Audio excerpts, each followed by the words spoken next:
আইন অনুযায়ী জোটে জয়ী দলের আসন সংখ্যার অনুপাতে বণ্টন হয় সংসদের 50টি সংরক্ষিত নারী আসন।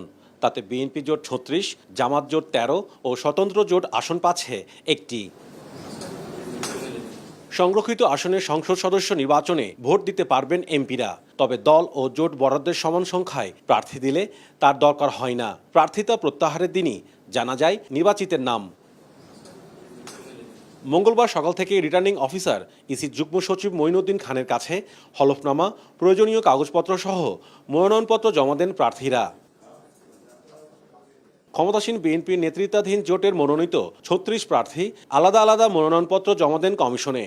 ফ্যামিলি কার্ড, কৃষক কার্ড থেকে শুরু করে শিক্ষায় যে অবদান রাখার চেষ্টা, অতীত থেকে আমরা এটা ধারাবাহিকতা এই নিয়ে আমি কাজ করতে চাই। করব কাজ, গর্ব দেশ, সবার আগে বাংলাদেশ।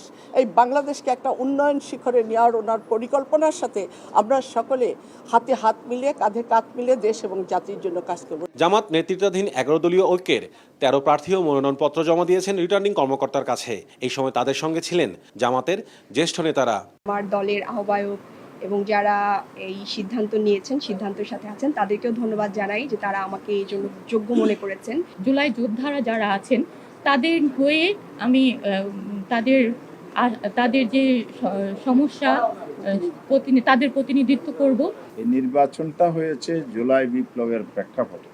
দল এবং জোটের ঊর্ধ্বে শহীদ পরিবারদের প্রতিনিধিত্ব করার জন্য উত্তরায় যে শহীদ হয়েছিল শহীদ জাবের ইব্রাহিমের মাকে আমরা এখানে মনোনয়ন দিয়েছি।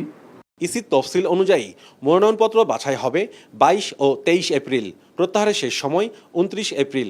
এর 2 সপ্তাহ পর 12 মে রাখা হয়েছে ভোটের তারিখ।